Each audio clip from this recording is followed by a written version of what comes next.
Lawrence Islary UPPL.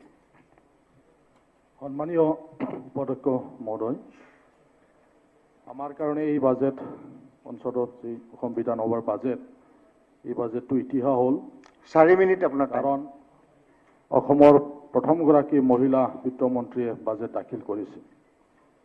আমিও বহুত আশা কৰিছিলোঁ বিটিআৰ চুক্তি হৈ গ'ল, বিটিআৰ চুক্তিৰ কিছুমান দফাবিলাক বাজেটত আহিব, কিন্তু আমি জানো যিহেতু সমগ্ৰ বিশ্বতে কোভিড পেণ্ডামিকে এতিয়া দুৰ্বল কৰিছে আৰ্থিকভাৱে, গতিকে এনেকুৱা এটা পৰিস্থিতিত আমাৰ যি বাজেট হয়তো আমি আশা কৰা ধৰণে হয়তো হোৱা নাই, তথাপিও সময় উপযোগী বাজেট বুলি ক'ব লাগিব আৰু এই বাজেটটো আমি সমৰ্থন জনাইছোঁ।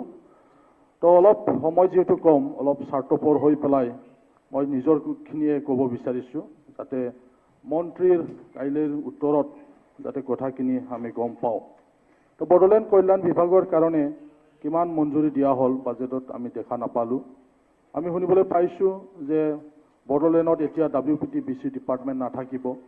কি ডিপাৰ্টমেণ্ট লৈ পেলাই বড়োলেণ্ড কল্যাণ বিভাগ গঠন কৰা হ'ল, এই কথাটো নিশ্চয় কাইলৈ মন্ত্ৰীৰ উত্তৰত আহিব বুলি মই আশা কৰিছোঁ। ইয়াৰ পিছত কোকৰাঝাৰত ৰায়মনা ৰাষ্ট্ৰীয় উদ্যান গঠন কৰা হ'ল, ইয়াৰ বাজেট আমি দেখিবলৈ পোৱা নাই।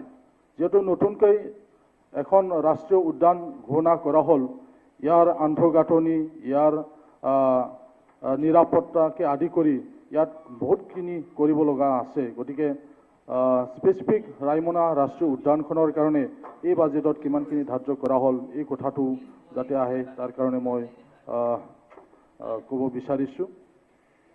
লগতে 2006 চনত ভাৰত চৰকাৰে যি ST and forest dwellers others forest dwellers act যি ইমপ্লিমেণ্ট কৰিছিল, ভাৰতৰ বিভিন্ন ৰাজ্যত কেতিয়াবাই এই আইনটো বলবৎ কৰা হ'ল, কিন্তু অসমত এতিয়ালৈকে ভালভাৱে এই আইনটো বলবৎ হোৱা নাই।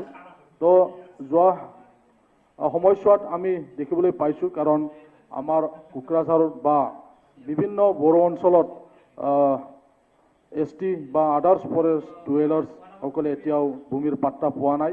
এই সময়বিলাকত কোৱা হৈছিল যে চৰকাৰে কোনো বাজেট নাই ছাৰ্ভে কৰিবৰ কাৰণে, যাৱতীয় কাম কৰিবৰ কাৰণে।